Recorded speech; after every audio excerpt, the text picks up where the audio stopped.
Good afternoon, everyone. Thank you for joining us here for Crime 2 News First at 4. I'm Whitney Ward. The Ukrainian Consul General of San Francisco was in Spokane today. This was actually his third stop in the state of Washington to talk to communities about how they can help and prepare for incoming refugees. Crime 2's Janelle Finch spoke with the Ukrainian diplomat as well as a former refugee about how people can support those now fleeing their country. Hi, Janelle.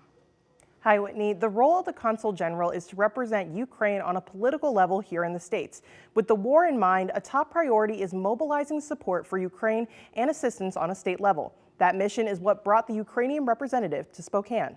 Today, the Consul General spoke at a local church to share information from the Ukrainian government and answer questions about visas and immigration for Ukrainian citizens looking to find safety in the States. In the audience were members of the Spokane's Ukrainian community, supporters, and former refugees. Sitting in the front row was Gino Pikaluk, who says his desire to help refugees comes from his heart, but also from the experience of knowing their situation.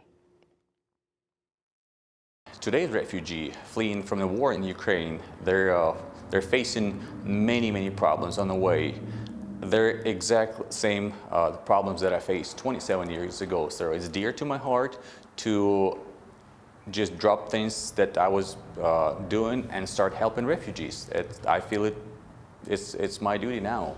Pikaluk says to help Ukrainian refugees displaced by the war, he displaced himself. He moved out of his home to allow a Ukrainian family of 4 to stay there. He says he's renting a space about a mile away.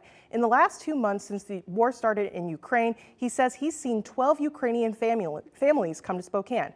He says for those who don't know where they can start helping, people can donate clothes to Ukraine Closet or money to the Spokane Slavic Association. He also says people can write letters to local government officials about easing the immigration process for refugees. Last Thursday, President Joe Biden announced Uniting for Ukraine.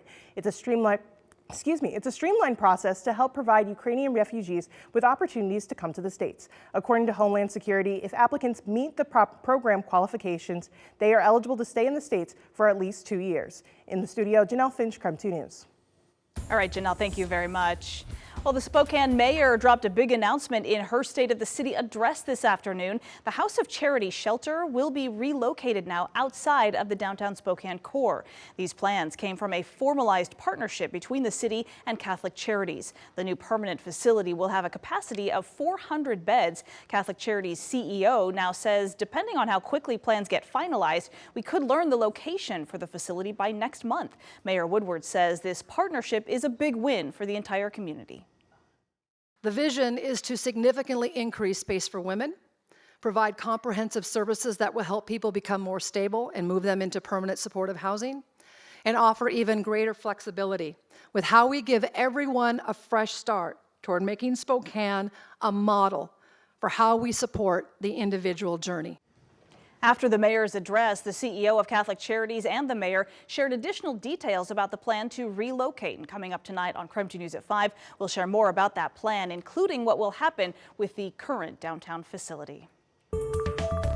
In about 90 minutes, the Spokane Public School Board is holding a special meeting to discuss potential changes to the school calendar. That includes a potential model for year-round schooling. Now, of course, this doesn't mean that any changes will be made, but board members are certainly looking at 3 different options during tonight's meeting. So right now, the district uses what is called a traditional school calendar. So look at the pie charts. The yellow illustrates vacation time. SPS is giving a presentation tonight on 3 different models, including the traditional calendar, a year-round calendar, and what they call balanced calendar. All 3 options include the required 180 days of student instruction, but the length and timing of school breaks could change depending on those options. Spokane Public Schools not voting on this tonight, just discussing it, but any changes would take place for the next school year for 2022-23. The board will vote on the issue later this year. All right, taking a look at weather now. Gray, kind of windy out there, although it looks like it kind of tried to calm down a little bit. Let's send things straight outside to Chief Meteorologist Jeremy Legoo as he is out in the elements today. Hi, Jeremy. You know, Whitney, remember yesterday the haremometer? I do remember the haremometer. I solved it. I just put way more gel in today. So yes, it is still breezy, but the hair, not quite going anywhere. I always knew you were a thinker. See, here we go. Let's dive in. Temperature's right near 50 degrees right now with the wind out of the south-southwest at about 15 miles per hour. So yeah, it's dropped by about 10 miles per hour. Maybe that's the reason the gel's holding up today, but I did put in quite a bit more. hoping to make a difference. 50 in Spokane. Moses Lake still doesn't exist. I'll call them up. Say, hey, what are you guys doing over there? But they're in the mid-50s with a mix of clouds and sun. 49 in Coeur d'Alene and 46 up in Sandpoint. We do have some of that moisture moving through, trying to work its way into Moses Lake, but it looks very similar to what we see here. That's blue sky overhead, clouds all around, and some of those obscuring some of that sunshine. We're going to watch those scattered showers taper off tonight. It's basically the same thing we've been doing. And earlier someone said, hey, could you get rid of this weather pattern? And I said, nope. I like it. And I like it because it's giving us needed moisture as we head into those dry months, which will make a difference when it comes to fire season. So let's hold on to more of that tomorrow morning while we drop into the 30s before climbing into the 50s yet again. All right, looking forward to it. Thank you very much, Jeremy. Taking a look at other top stories at this hour, more than 80 child victims have now been identified in the U.S.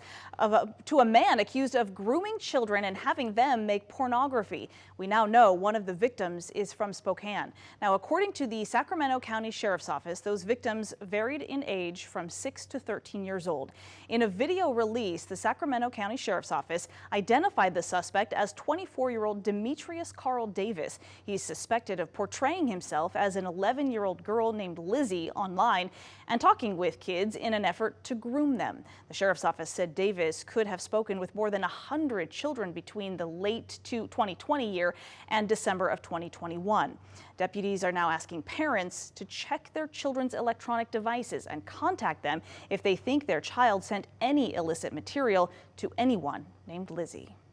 Now, the suspect in an almost 20-year-old child rape case finally goes to court in Spokane County, all thanks to the continued testing of sexual assault kits at the Washington State Crime Lab. According to the Spokane County Sheriff's Office, 53-year-old Richard Johnson now faces charges of rape of a child and unlawful imprisonment. Those charges stem from a case back in August of 2002. However, the rape kit for that case wasn't actually tested until 2020, and that's because of a backlog of kits at the state crime lab. Now, according to the state statistics right now, of the more than 9,200 kits that were backlogged, more than 5,100 have now been tested as of October of last year. This is going to allow us to kind of reach back into the past and bring justice for people who haven't had it for a long time. So maybe our victim can start to heal. Right now, Johnson is remaining in jail here in Spokane County on a $50,000 bond. His next court appearance is also his arraignment, which will take place next Tuesday on May 3rd in Superior Court. 2 sergeants stationed at Fairchild Air Force Base have now been arrested for allegedly stealing thousands of rounds of ammunition from the base. According to the U.S. Attorney's Office for Eastern Washington, Staff Sergeants John Sanger and Eric Eagleton are both now charged with conspiracy to commit theft of government property. The two are suspected of stealing thousands of rounds of ammunition and falsifying records to conceal the theft. Now, according to court documents, the investigation into John Sanger began with social media posts where he was, quote, discussing committing acts of violence to further his political agenda. The documents show he and Eagleton both shared similar beliefs, with Eagleton telling an informant he, quote, hated the government and the military. The Spokane Valley City Council voted to not allow third-party publications to be displayed in any city buildings. With this policy, publications like the Inlander or the Current and the Exchange will no longer be allowed to be placed inside City Hall and the police department. That motion passed 4-1 last night, with some council members arguing that removal of those third-party publications from those spaces was actually a matter of campaigning versus politics. Councilmember Ben Wick, who owns the Current, recused himself from that vote. Spokane County Elections Office is still counting ballots from yesterday's special election. Right now, the levy, though, is passing with 54% of the vote yes for Proposition 1, 46% voting no. At this point, a little more than 33,000 ballots have been returned. It's about 23% of registered voters in Spokane County. If it does pass, the proposition will cost homeowners 50 cents per $1,000 on their value of their homes for 2020. Emergency medical services could get $13 million. 100 veterans are back in Spokane after the trip of a lifetime. Coming up after the break, we are recapping the first Inland Northwest Honor Flight in more than 2 years.